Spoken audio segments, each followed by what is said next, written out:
کتنی بڑی بات ارشاد فرمائی، فرمایا لا تقنطوا من رحمت اللہ، تم نے میری رحمت سے نا امید نہیں ہونا۔ اللہ کی رحمت سے نا مالک کیا ملے گا؟ فرمایا ان اللہ یغفر الذنوب جمیعا، اللہ سارے گناہ معاف فرما دے گا۔ تو جن لوگوں کو اللہ کی رحمت پر نبی کریم علیہ السلام تشریف فرما ہے، امام غزالی نے لکھا ایک بدو آ گیا، دیہاتی سادہ آدمی، سادے بندے بھی سادے ہوتے ہیں، ان کا بھی اپنا طرز زندگی ہوتا ہے۔ تو بدو آ گیا، سادہ آدمی تھا، آتے ہی السلام علیکم لے کے نا تو کوئی بات ہی نہیں کی، سیدھا سیدھا ہی کہتا یا رسول اللہ صلی اللہ علیہ وسلم یہ بتائیں قیامت کے دن حساب کس نے لینا ہے؟ تو حضور فرمانے لگے بھائی یہ تو بڑی صاف سی اور مختصر سی اور سادہ سی بات ہے، حساب تو اللہ تعالیٰ نے لینا ہے۔ اب اس نے جو لفظ کہے اللہ کے حبیب کی آنکھوں میں آنسو آ گئے، کہنے لگے اگر اللہ نے حساب لینا ہے پھر انشاءاللہ کرم ہی ہوگا۔ تو حضور فرمانے لگے تمہیں یہ امید کس طرح ہے؟ تو عرض کرنے لگے یا رسول اللہ کریم جب غالب آتا ہے تو معاف ہی کرتا ہے۔ جب کریم کا غلبہ ہوتا ہے نا، کریم بندہ جب کسی پہ قبضہ کر لے تو پھر معاف کرتا ہے، تو اللہ تو سب سے بڑا مہربان ہے۔ وہ بات کی اور اگلا جملہ ہی کوئی نہیں کہا، وہ چلے گئے۔ تو حضور علیہ السلام نے اب اس بات پر رزلٹ دیا، فرمانے لگے کریم محبوب بندہ سادہ تھا، بات بہت بڑی کر گیا ہے، بڑی بات کر گیا، سادہ آدمی۔ میرے عزیز، اللہ کی رحمت پر جن لوگوں کو امید ہو، انہیں موت سے ڈر اور پھر جن کو محبوب کی ملاقات کا شوق ہو نا،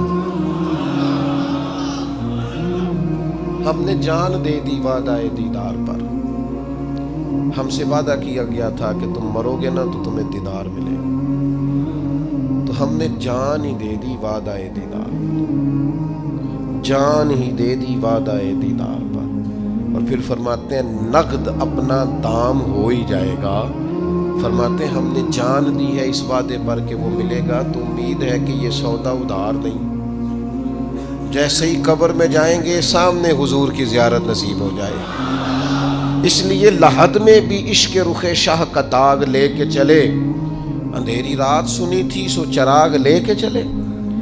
یہ حدیث آپ نے بھولنی نہیں، یہ تنہائیوں میں یاد رکھنے کی روایت ہے، یہ تنہائیوں میں پڑھنے کی روایت ہے۔ یہ اپنے ذوق کو تازہ، جو لوگ کہتے ہیں نا وجد سرور کیف میں جانا چاہتا ہوں، وہ مشکات شریف کی اس حدیث کو دیکھے۔ اللہ کے حبیب علیہ السلام نے فرمایا لوگوں میں تمہیں بتاؤں قیامت کے دن اللہ تعالیٰ بندوں سے پہلا سوال کیا فرمائیں گے اور بندے اس کا جواب کیا دیں گے؟ یا رسول اللہ کرم فرمائیے، بتائیے۔ تو کریم فرمانے لگے اللہ تعالیٰ قیامت کے دن بندوں سے سب سے پہلا سوال، اگرچہ بعض اور احادیث میں اور سوالات بھی آئے ہیں قیامت میں جو سب سے پہلے ہوں گے، لیکن اس حدیث میں یہ والا سوال حضور نے بیان فرمایا۔ حضور فرمانے لگے اللہ قیامت کے دن اپنے بندوں سے سب سے پہلا سوال یہ فرمائے گا کیا تم میری ملاقات کو پسند کرتے تھے؟ اوئے ہوئے ہوئے، کیا تمہارا ملنے کو جی چاہتا تھا؟ کبھی اے حقیقت منتظر نظر آ نہ لباس مجاز۔ اقبال کہتے ہیں تیرے کرم اتنے ہیں دل کرتا ہے تجھے دیکھیں، کبھی کبھی اے حقیقت منتظر نظر آ نہ لباس مجاز میں، لاکھوں سجدے تڑپ رہے ہیں میری جبین نیاز میں، تمہارا دل کرتا تھا مجھ سے ملنے کو؟ حضور فرماتے بندے عرض کریں گے مالک بڑا دل کرتا تھا۔ تو پھر اللہ فرمائیں گے یہ گفتگو کی معنویت تو دیکھو یار، اس کا حسن تو دیکھو۔ اللہ پھر پوچھیں گے کیوں دل کرتا تھا تمہارا؟ دل کرتا تھا تو کیوں کرتا تھا؟ عرض کریں گے مالک اس لیے کہ ہمیں امید تھی کہ تو معاف بھی کر دے گا، رحمت بھی فرمائے گا، اس معافی کی امید پر دل کرتا تھا تو ملے۔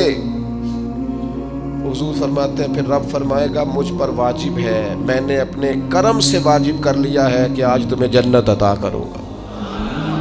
یہ جو ملاقات ہے نا، ملاقات کہ وہ ملیں گے، ان سے ملاقات ہوگی۔ عمر بیت گئی نا نام جپتے، عمر بیت گئی نا تذکرہ کرتے، ہم سے بھی لوگ پوچھتے ہیں کیا کمائی کی، کیا زندگی میں حاصل کیا، تو ہم کہتے ہیں شرق سے غرب تک ملک کے کونے سے لے کر دوسرے کونے تک مدینے والے کی بات کی ہے، حضور کا ذکر کیا ہے۔ نبی پاک کے میں اپنی حیاتی تو قربان تھی، وہاں ساری محمد محمد پکیندے گزر گئی ساری۔ یہ اعزاز ہے، یہ کرم ہے۔ اب کیا ہوتا ہے، گناہگار لوگ ہیں، اتنا بڑا دعویٰ تو نہیں کر سکتے، لیکن دل تو چاہتا ہے نا کہ چلو جس کا نام لیا ہے اس کی کبھی زیارت بھی ہو، کبھی ملاقات بھی ہو، کبھی نظر کرم بھی ہو۔ کسی نے اپنے محبوب سے کہا تھا کہ ذرا ایک نظر مجھ پہ بھی کیجئے، تو قریب بیٹھے ایک شخص نے کہا یار تو نے بڑا دعویٰ کیا ہے، جو محبوب ہوتے ہیں ان کو تکلیف نہیں دی جاتی، تو کہتا ہے پورا چہرہ ہی تیری طرف پھیرے۔ تو پھر اس نے اس درویش سے پوچھا کہ میں بھلا پھر کیا کروں، میرا دل تو میرا بھی کرتا ہے نا۔ چلو یہ تو آپ کی بات ٹھیک ہے کہ اب میں محبوب سے کہوں کہ اتنی تکلیف کرے کہ میری طرف پورا رخ پھیرے تو ٹھیک نہیں، تو پھر بتائیں میں کیا کروں؟ تو اس نے کہا ان راہوں میں کھڑا ہو جا جن راہوں کی طرف وہ کریم دیکھتا ہے۔ چلو اسی با کردار کو دیکھتے دیکھتے بیچ میں تیرے اوپر بھی نظر، مجھ پہ محشر میں نصیر ان کی نظر پڑ ہی گئی، مجھ پہ محشر میں نصیر ان کی نظر۔ اوئے ہوئے، اللہ کرے آپ کو بھی وہ لطف آئے جو مجھے آ رہا۔ کہتے مجھ پہ محشر میں نصیر ان کی نظر، یہ انتہائی عاجزی ہے کہنے والے کی۔ اس نے بالکل اپنے آپ کو ختم کر کے کہا کہ میں قابل تو نہیں تھا، اور میں پھر تکلیف دیتا کہ میری طرف دیکھیں، اسپیشل میرے لیے وقت نکالیں۔ پر کرم یہ ہوا کہ مجھ پہ محشر میں نصیر ان کی نظر پڑ ہی گئی۔ کہنے والے اسے کہتے ہیں خدا کا کرنا، کہنے والے اسے کہتے ہیں خدا کا کرنا۔ اللہ نے کیا کہ نظر مجھ پر پڑ ہی گئی، اور جب پھر پڑ گئی تو تیری ایک نظر کا کمال ہے اور میری زندگی کا سوال ہے۔ بس جب پڑ گئی تو سو پھر پڑ گئی۔ موت سے وہ بندہ کبھی نہیں ڈرتا جسے ملاقات کا شوق ہو، ملنا چاہے داتا علی اجویری سے اور موت سے ڈرے، ملنا چاہے حضرت غوث پاک جیلانی سے اور پھر موت سے ڈرے۔ زندگی گزری ہو علی علی کرتے پھر موت سے ڈرے، عمر بھر سیدنا عثمان غنی کی سخاوت کی بات کی ہو اور پھر جنت میں جا کے ان سے ملنے کا شوق پیدا نہ کرے، ساری زندگی سیدنا فاروق کا عدل بیان کیا ہو، ساری زندگی ان کے انصاف کا تذکرہ کیا ہو، پوری امت کو بتایا ہو کہ اگر جینا چاہتے ہو تو عمر کے رستوں پر چلو، اور پھر یہ موت سے ڈرے اور مر کے جناب فاروق اعظم کی زیارت کو پسند نہ کرے۔ جسے صدیق کی وفائیں یاد ہو، جنہیں جناب ابو بکر صدیق کا عشق یاد ہو، وہ پھر ان کی زیارت نہ کرنا چاہے اور ساری عمر حضور کی نعت پڑھی ہو۔ مانا نہیں آتا تھا پھر بھی کہا بلغ العلا بکمالہ کشف الدجا بجمالہ حسنت جمیع خصالہ صلو علیہ والہ سے نہیں ترجمہ آتا تھا، پر جب بھی کو پڑھتا تھا یہ بھی جھومتا تھا، مولا یا صلی وسلم دائماً۔ میں آپ کو بتاتا ہوں، توتلا آدمی، توتلا اور دیوانہ مجذوب بیچارہ، سمجھ نہیں، توتلا بولنا بھی ٹھیک نہیں آتا۔ مجھے نماز کا سلام پھرا تو وہ جلدی آ گئے، وہ ایک مجذوب آدمی تھے، سادے تھے، تو سلام لی تو کہنے لگے میں گل کرنی سی، تو میں نے ان سے کہا کہ تھوڑی دیر کے بعد ملتے ہیں۔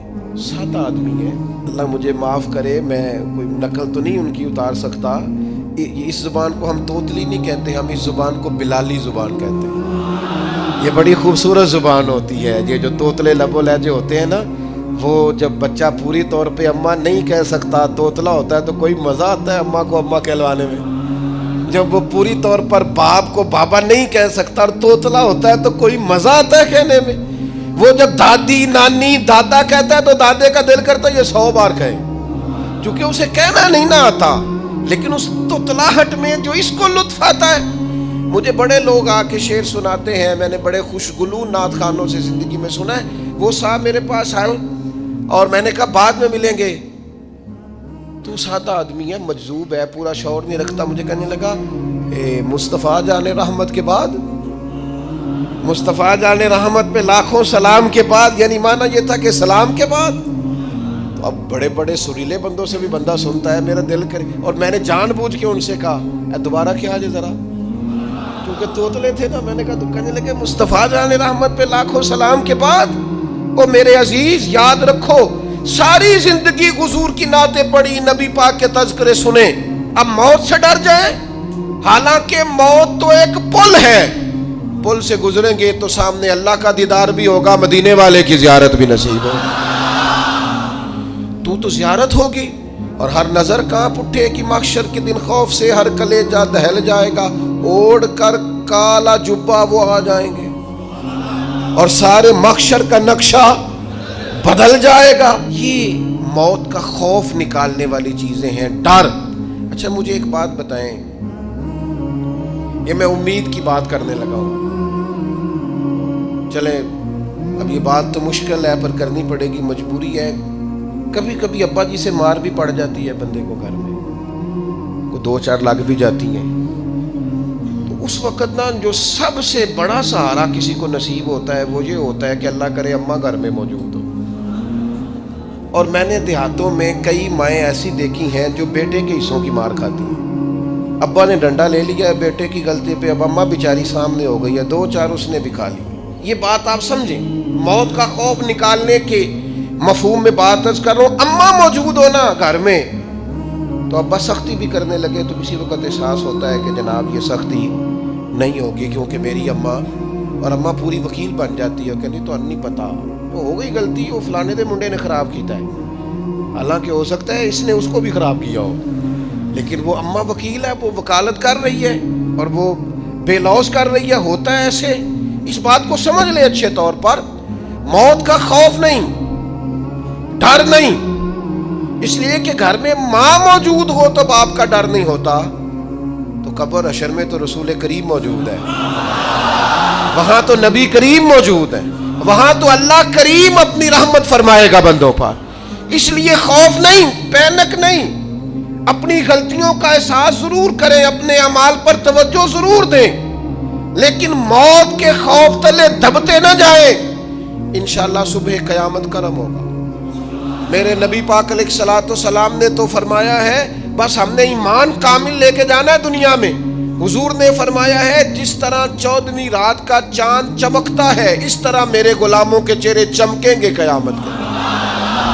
اللہ کے رسول صلی اللہ علیہ وسلم فرماتے ہیں جسم کے جن جن حصوں پر وضو کا پانی لگتا رہا وہ قیامت میں چمکیں گے. دور سے لوگ ان کا نور دیکھیں گے، پتہ چلے گا وہ محمد عربی کے غلام آ رہے ہیں. یہ کرم ہوگا صبح قیامت، یہ عطائیں ہوں گی.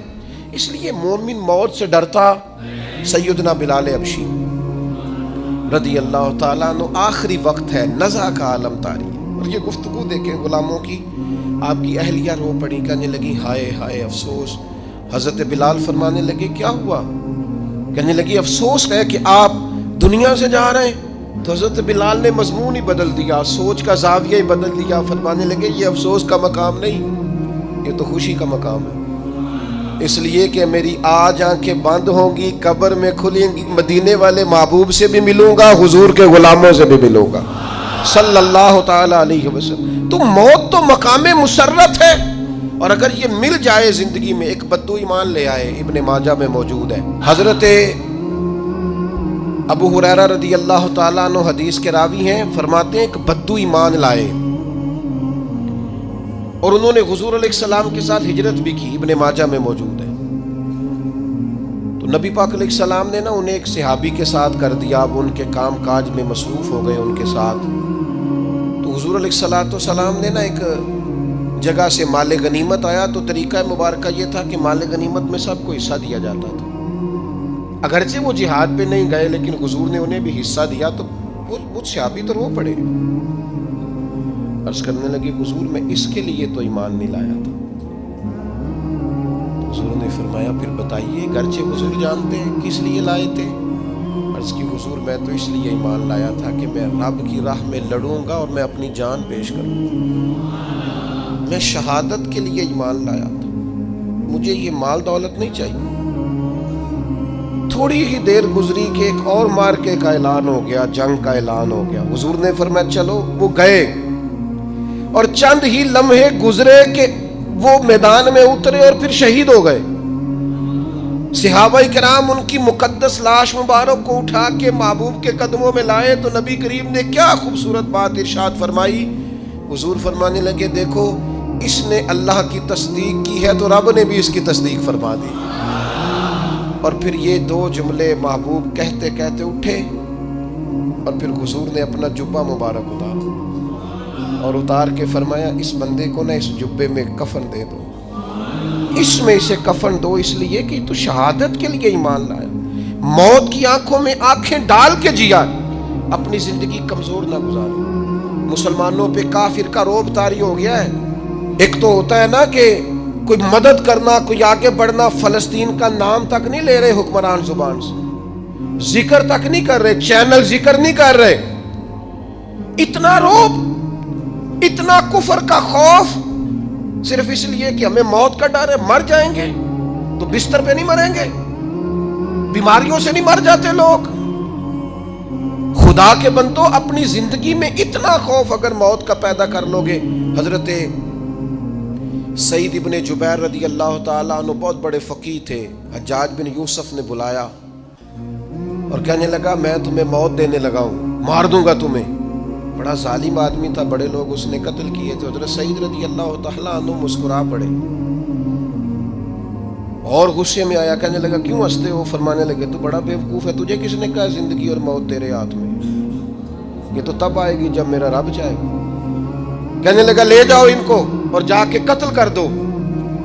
تو وہ جب جلاد لے جا رہے تھے تو آپ اور کھل کے مسکرائے, ہنسے. یہ آپ کی طاقت ہے کہ موت کو دیکھ کے مسکراہٹ ہو, لبوں پہ تبسم رقصہ ہو, مسکرائے. جب آپ مسکرا رہے تھے تو اس کو اور غصہ آیا, واپس بلایا. کہنے لگا مسکراتے کیوں ہو؟ فرمانے لگے تیری جرت پہ مسکرا رہا ہوں اور اس بات پہ مسکرا رہا ہوں کہ رب کتنا بے نیاز ہے, تیرے جیسے لوگوں کو بھی مہلت دے رکھی ہے. کتنا بے نیاز ہے, تیرے جیسے لوگوں کو مہلت. اور غصے, کہنے لگا میرے سامنے قتل کرو. حضرت سعید ابن جبیر رضی اللہ تعالیٰ عنہ نے منہ کعبے کی طرف کر کے پڑھنا شروع کیا, انی وجہت وجہی للذی فطر السماوات والارض حنیفا وما انا من المشرکین. آپ یہ پڑھ رہے تھے تو کہنے لگا اس کا منہ کعبے سے پھیر دو. کعبے سے منہ پھیرا تو آپ فرمانے لگے تو بڑا ہی بیوقوف ہے, میرا رب کو صرف کعبے کی طرف مقید ہے, وَلِلَّهِ الْمَشْرِقُ وَالْمَغْرِبُ فَأَيْنَمَا تُوَلُّوا فَثَمَّ وَجْهُ اللَّهِ. چہرہ پھیر دیا جب اس نے تو آپ فرمانے لگے مشرق بھی اللہ کا, مغرب بھی اللہ کا. اور اللہ فرماتا ہے تم جدھر بھی منہ کرو ادھر ہی اللہ کی رحمت ہے. یہ پڑھا تو اب اس نے لٹایا, اور جب وہ آپ کو قتل کر رہا تھا تو حضرت سعید ابن جبیر کی ایک زوردار آواز گونجی. فرمایا یاد رکھنا مجھے اسی طرح قتل کرنا جس طرح تم خود قیامت میں قتل ہونا پسند کرتے ہو.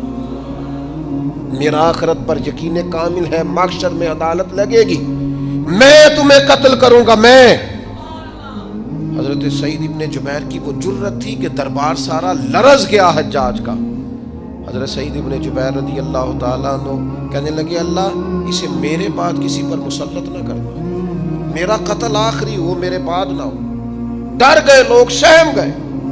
اور وہ جو جلاد آپ کو قتل کر رہا تھا اس کے بھی ہاتھ کانپ رہے تھے. اتنی جرت, موت کا ایک منٹ کے لیے خوف نہیں. حضرت سعید ابن جبیر رضی اللہ تعالیٰ عنہ شہید ہو گئے تو اتنا خون نکلا, اتنا خون نکلا, اتنا خون نکلا, خون بند ہی نہیں ہو رہا. ایک طبیب بیٹھا تھا, ہانپتے کانپتے ڈرے ہوئے سہمے ہوئے. حجاج کہنے لگا اس سے اتنا خون؟ تو کہنے لگا بادشاہ میں نے سالوں مریض دیکھے ہیں, اس کو پتہ چل جائے نا مرنے والا ہوں وہ تو اتنا خوف میں آتا ہے پہلے ہی اس کا سارا خون جم جاتا ہے اور سکڑ جاتا ہے اور اس کا خون جل جاتا ہے. یہ جو بندہ تم نے شہید کیا ہے نا اس میں ایک رتی برابر بھی موت کا خوف نہیں تھا, موت کے خوف سے بے نیاز تھا, اتنا خون نکلا. حضرت سعید ابن جبیر شہید ہوئے اسی دن حجاج کے پیٹ میں درد شروع ہوا. صرف 15 دن حجاج بعد میں زندہ رہا ہے, 15 دن, اور ساری رات تڑپتا تھا, کہتا تھا مجھے خواب میں آ کے پیروں سے گھسیٹتے. حضرت سعید ابن جبیر چلاتا تڑپتا 15 دنوں کے اندر. طبیبوں نے کہا تیرا جو مرض ہے یہ کوئی آسمانی عذاب ہے. میرے عزیز موت سے ڈرے نہیں بلکہ جو ظالم ہو ان کو ڈرا دیں, یہ مومن کی شان ہے. اپنی زندگی کے اندر سے موت کا خوف نکال دیں، تاکہ زندگی کے جو دن ہیں وہ جیے تو جا سکیں، وہ انسان مضبوطی سے وقت سے گزار سکے۔ حضرت علی شیر خدا رضی اللہ تعالیٰ عنہ نا وہ جیکٹ نہیں پہنتے تھے جنگی، جو کمر پہ پیچھے لوگ پہنتے تھے نا، تلوار کوئی مارے تو زخم نہ ہو۔ تو کسی نے مولا علی شیر خدا رضی اللہ تعالیٰ عنہ سے فرمایا پشت پر آپ وہ جیکٹ نہیں پہنتے لوہے کی؟ آپ فرمانے لگے پشت تو دکھانی نہیں تو کہنے لگے موت سے ڈر نہیں آتا؟ فرمایا بالکل بھی نہیں، اور فرمایا مجھے بالکل ڈر نہیں آتا کہ میں موت پر آ گروں یا موت میرے اوپر جا گرے۔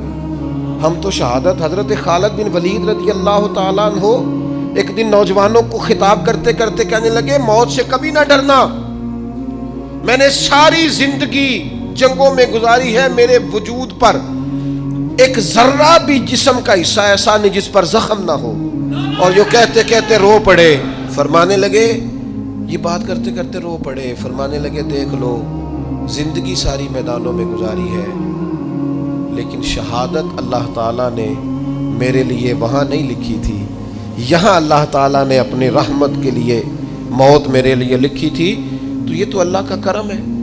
قریب ایک بزرگ صحابی اور بیٹھے تھے، فرمانے لگے آپ کی نیت شہادت کی تھی، انشاءاللہ آپ قیامت میں شہیدوں میں ہی کھڑے کیے جائیں گے۔ تو میرے عزیز خوف نہیں موت کا۔ آخر میں 2-3 گزارشات عرض کرنی ہے۔ ایک تو میری آپ سے گزارش ہے، انہوں نے ابھی تک قرآن مجید کی تلاوت شروع نہیں کی، وہ ابھی سے آج سے 10 منٹ ٹائم ہو تو مسجد میں بیٹھ کے ایک رکوع پڑھ کے جائیں، قرآن مجید نہیں چھوڑنا۔ رمضان کا تعارف یہ ہے کہ شہر رمضان الذی انزل فیہ القرآن، تو قرآن مجید سے دلچسپی۔ دوسری میری گزارش ہے راشن بانٹنے والوں سے بھی کہ مہربانی کریں لائنوں میں لگانا چھوڑ دیں، اور لینے والوں سے بھی میری عرض ہے کہ اللہ تعالیٰ سارا سال عطا کرتا ہے، 3-4 ہزار کے لیے کیوں اپنے آپ کو آپ تکلیف میں ڈالتے ہیں؟ سارا سال اللہ دیتا ہے۔ اور پھر میری آپ سے یہ بھی اپیل ہوگی کہ طبیعتوں میں حلم پیدا کریں، بردباری پیدا کریں، یہ بڑی ضروری چیز ہے۔ مثبت سوچیں لائیں، روزہ ہماری تربیت کرتا ہے۔ اور پھر آپ سے یہ بھی اپیل کروں گا رمضان شریف کی مقدس گھڑیوں میں صرف اپنے لیے نہیں سوچیں، امت کے لیے سوچیں، بالخصوص فلسطین کے مسلمانوں کے لیے کم از کم دعا مومن کا ہتھیار ہے، وہ تو جم کے کریں اللہ کے حضور۔